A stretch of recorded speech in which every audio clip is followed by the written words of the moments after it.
Edman. So welcome back with exciting podcast with another guest. So today we have Christer from Sweden. So yes, we have a special guest here in our podcast. So us will get to him. So hey there, Christer, how are you? Oh, hey there, Ahmad. I am very fine. How are you? I'm also good. So first of all, can you give your introduction to our audience who know they can know better about you? Yeah, my name is Christer Edman. I'm from Sweden. I am working as a coach together with my wife. We are doing so-called dual coaching, and I've been working with this as a coach for 20 years or more. I've been a background from warehouse manager to logistics manager and then purchaser. I've been also working as a project manager and solution expert at IBM. 7 years, been a business partner 4 years, and also worked as a business developer and IT support related to SAP at Ericsson Telecom Company. I worked 5 years at Lernia Competence Company as a coach. I've been working in prisons with inmates, five different prisons. I have worked also with people who have been abused, especially women, abused women. I have also been working with career and executive coaching. So there are so many different jobs and roles I have been working with. I have background from IT. I really like to collaborate, communicate. So I've been on internet since more than 30 years. Wonderful. So, can you tell something special about Sweden?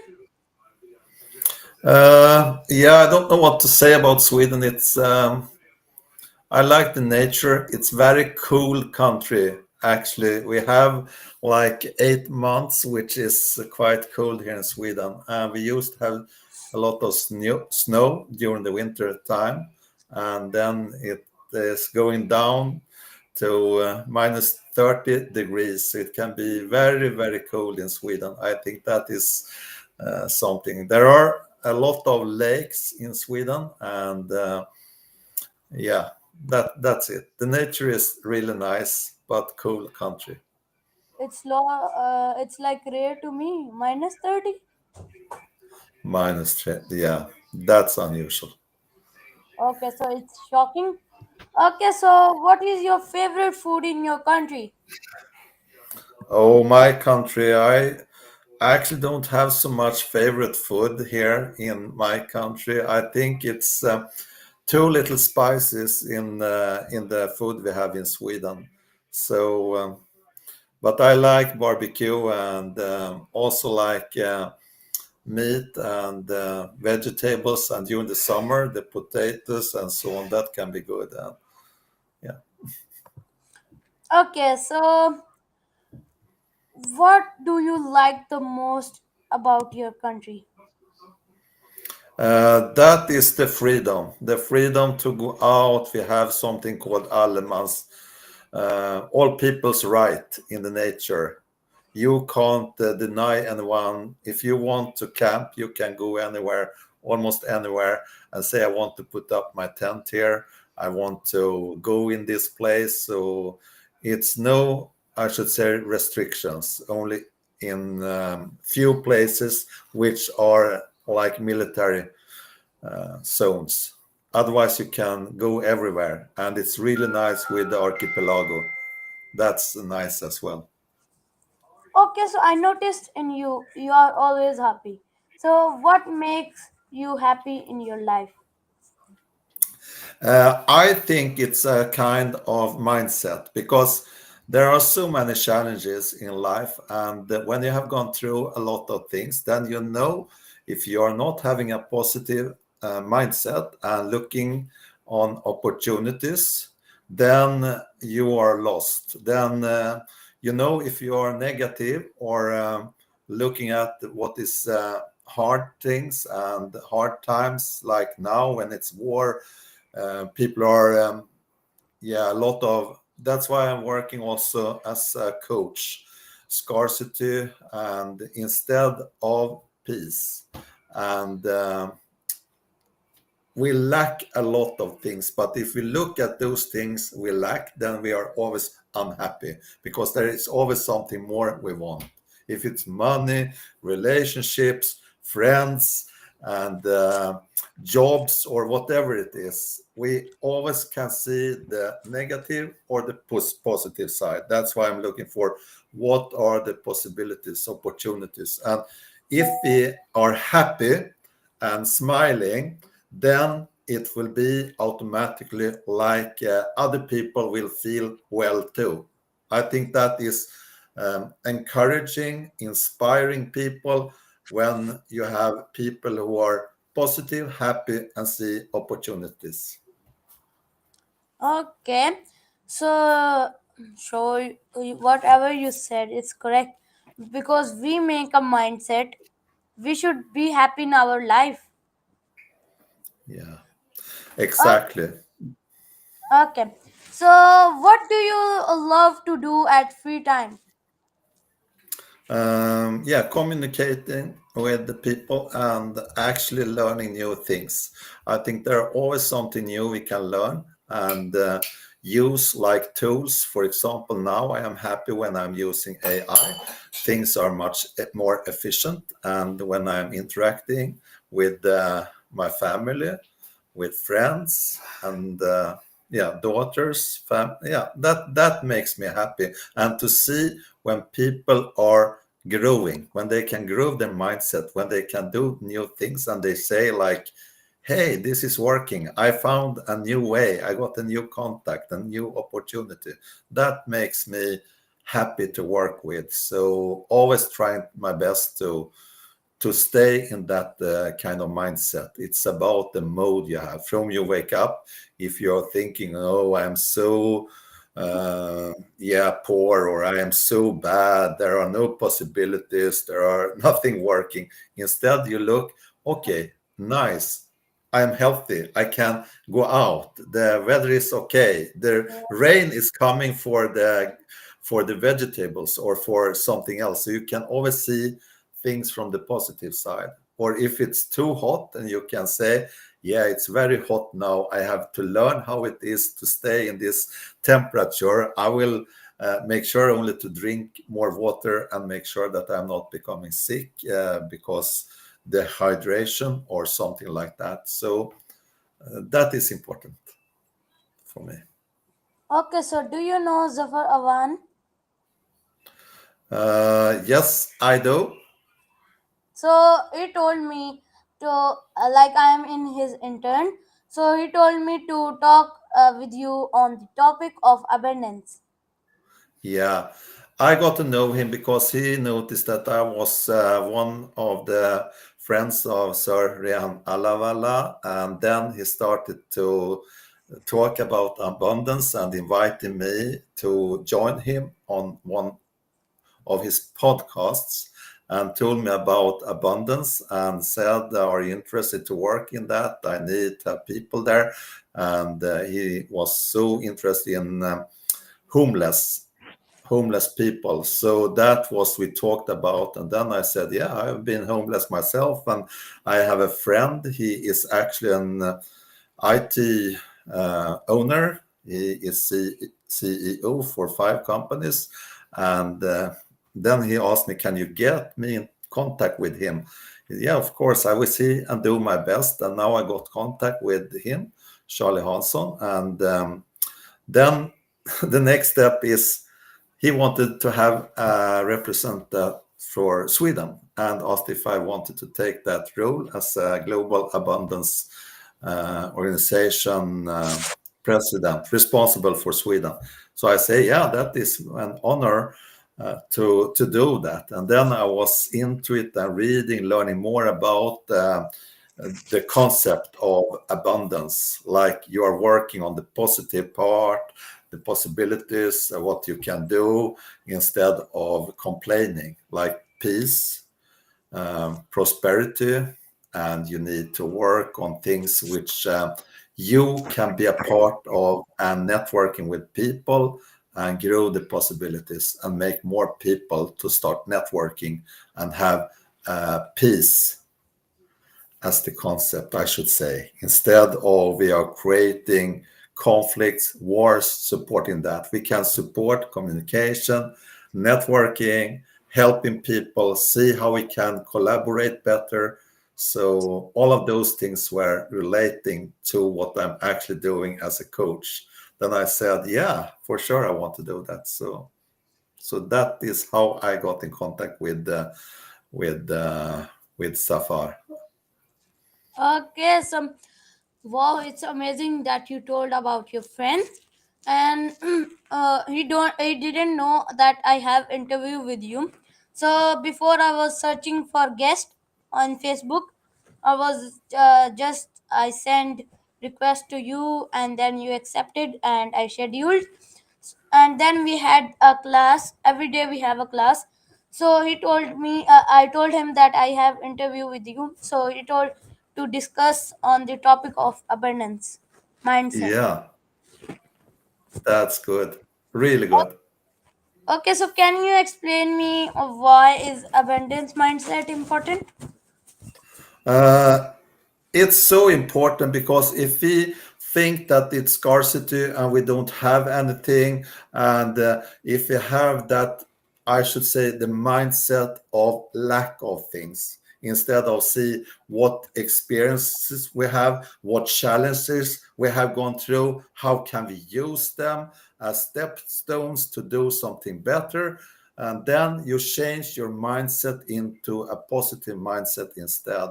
And for me, for example, when I'm working with clients and coaching, then I think it's so important to look at the possibilities.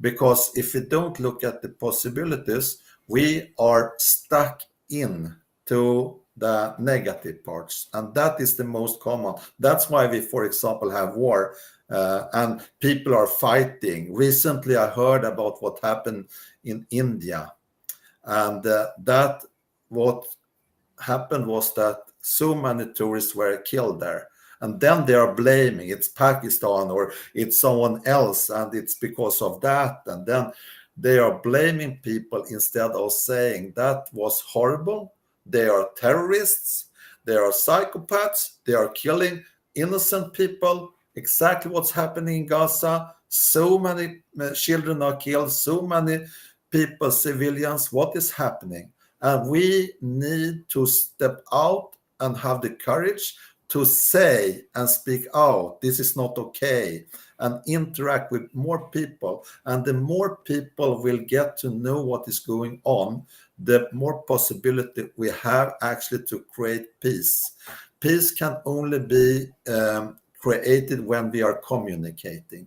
But if we stop communicating and put in money into war, into weapons, into hating people, the more conflicts and the less chance we have as humanity to survive, I should say. More people will be killed, more children will be murdered, genocide will happen in other places, and that's why it's so important to talk about an abundance mindset. What is that? That is the way we are both thinking. And when we think something, we also need to take action. Because if we are not ready for taking on those big things, if you're just thinking about ourselves, my money, my place, it's impossible. For example, when you reached out to me, that was so good. And Rehan School, they are doing so good because all the students are trying to interact, trying to get contact, interviewing people from all over the world.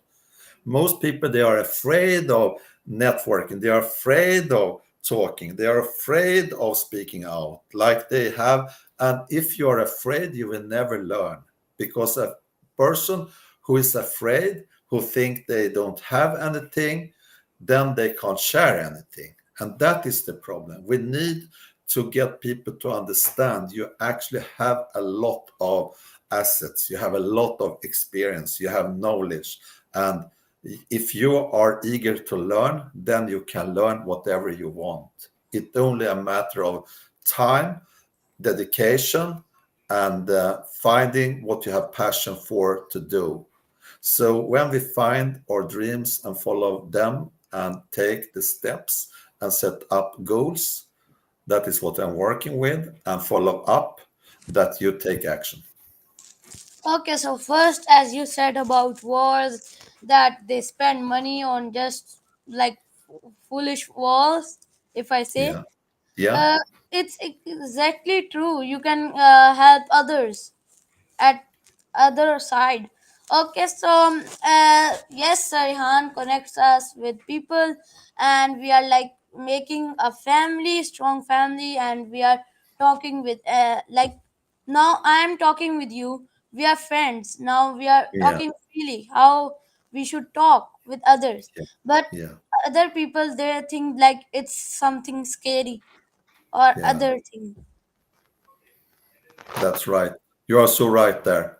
And that is the problem. If you are scared, afraid, then you need to find out the why.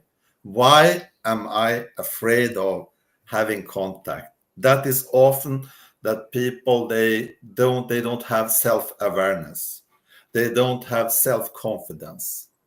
They don't have self-trust, and that is going back also to our parents, the teachers, the grown-ups, and the more support you can get from the people around you, the better it is. And that's why we need to have like early adopters, role models, people who are actually saying, no, I am not going to accept that kind of behavior, that you're hurting, killing, or doing things bad. I will say no. I chose, for example, to use in the military. I said I'm not going to use any weapon. I don't want to kill anyone coming here because some leaders, stupid leaders, say go there and kill those people. We I should say stand no. for They are peace. friends. Yes, stand up for peace. That's right. Okay, so what is one thing everyone should know about Sweden? I think we have got so many people from many different countries coming to Sweden. And we have a challenge in Sweden. I would like to invite all people. I have had people from Jordania. I have got people coming from many different countries to Sweden earlier, invited them and so on. But what happened was that we opened the borders, and we have got so many people who are criminals who belong to violence, very violent organizations and so on, also within the families. So they have actually come here without being checked, their background, nothing. And since I've been working in prisons, 5 different prisons, I know that many who have come here, they are criminals. They escaped from their home countries. They were coming into Sweden, so many people. And if they don't care about their family, they don't care about any people. And Sweden's system is not open anymore for like anybody. So it has been very good for migrants to come, and now it has changed. And I think it's important to know that most people in Sweden and most migrants, they are very good people. They are coming here. They have fled from war. They have fled from conflicts. They have come to start up a new life in Sweden, most of them. But few people have actually destroyed for so Why? many. Why we all are humans? We should live in peace. Why fighting Yes, by that other thing? yes. But that is a problem if you look into the, I should say, to the leadership in the world. We are actually putting in so much money, taxpayers' money. We are working, and it goes to the weapon industry. They have so much money, and it's going so well. It's going up now because we have war and conflicts in the world. And as long as people don't understand this and refuse to use weapon, to stop to support those politicians, those kind of governance, and say, I don't accept this. And it must be a I should say, a peaceful revolution between the grassroots, between the people. Like you and me are talking here. You have friends, you have others. We are not going to kill each other and say, he is so stupid. He is coming from another country, or his religion is not okay, or we shall look what people are doing. That is my opinion. It is not about what kind of religion we belong to or say we believe in, or what kind of political system we support, because that can be different depending often about how much we know, how much knowledge we have. So that is something we need to be aware of. It's more important that we are supporting each other, that we become friends, and that we learn from each other. We need to learn a lot about different culture and traditions. It's also important. Exactly true. So now I'm gonna ask you that what do people in your country think about their kids studying or education? Uh, you know, we have a problem in Sweden related to education system. The educational system is actually interfere with people's values, with their family lifestyle, with the way of how they want to be as a family close together. So they try to force the children to believe in that we are in some way we shall be together, but at the same time they are supporting children to, for example, be together as couples, boyfriend, girlfriend, at a young age. I think children shall be children as long as possible they can. They don't have to become acting as small adults. It will come a day when they need to find a good partner, marry, be together, but the school system shall not indoctrinate the children to believe in, for example, transgender, or like things which are, maybe I'm talking too much about things related to that, but I think children need to be children, and we shall protect them so they can play, enjoy, and study the normal topics. They don't need to learn a lot about gender and sexual things and things which are not. That's for mature people, for adults when they have grown up. Okay, so one question that's tickling in my mind is that uh, it's American curriculum or Sweden has like separate curriculum? Uh, I think I don't know so much about the American curriculum. Sweden's system is like we all have a possibility to learn new things. Also, as adults, we have a very good system for people, and we have a tradition related to education, um, thanks to organizations, non-profit organizations. So people were actually learning a lot about agriculture, how to get a job, how to start up a business, entrepreneurship, and so on, which they have been working. And people are very helpful, and they are always collaborating with others, because when Sweden start to grow as a country, it was during thousand years ago with the iron production, with because it's so cold country, snow and so on. You need to get help from others, work together, building houses, and many kind of organizations started up for the educational system, and also that. We are talking about classes like social classes in Sweden. It was also starting up that you shall not be a slave for someone else. You need to learn. So the more knowledge you have, the more possibility you have also to get involved into the social system. So we have a tradition of taking care of each other thanks to that.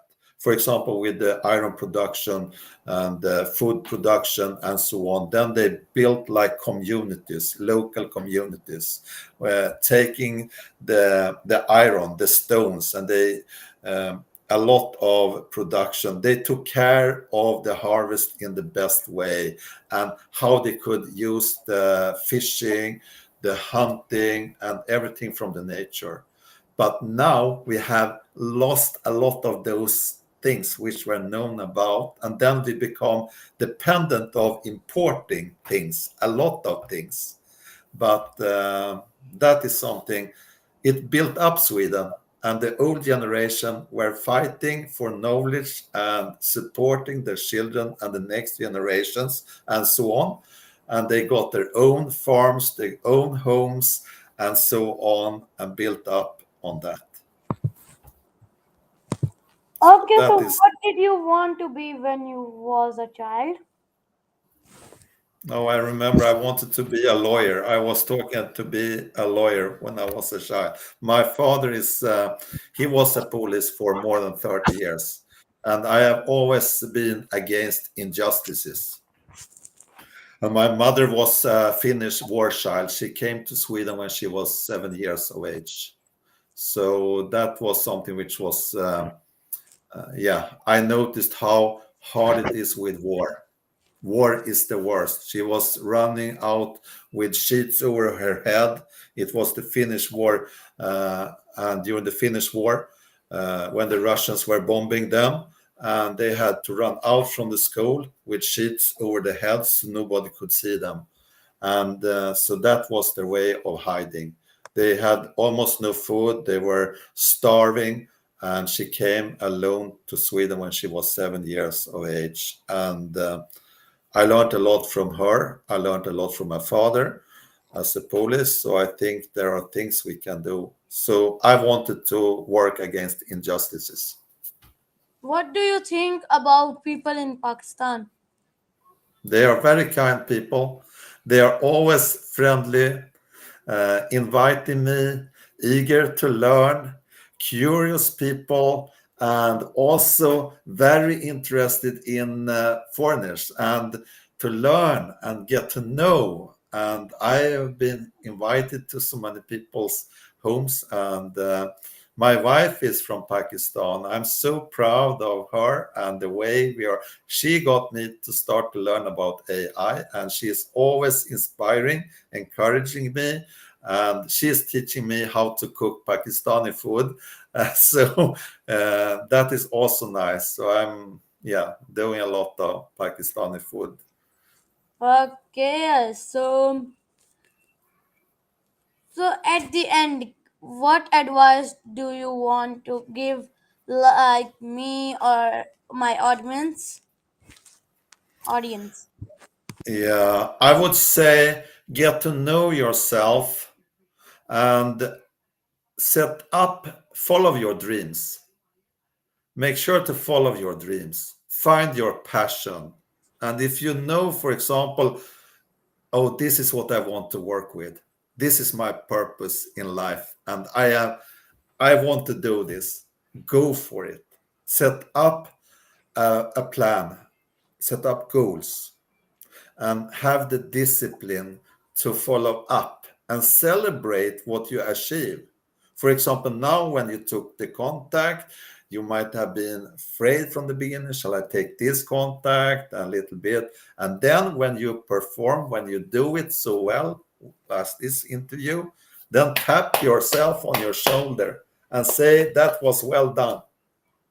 Always be the best supporter for yourself. That is what I want to say to the audience. It doesn't matter what others are saying. They might be there and say, oh, you did so well, and so on. But if you are fed from outside, then they can take it away from you. But if you are pleased and happy with yourself, then can you always tap your shoulder and say, yeah, Ahmad, you did that so well. Yeah, do that. That is what I want to say. Because when you are pleased and happy with yourself, nobody can take that away from you. And you will always have that in your life.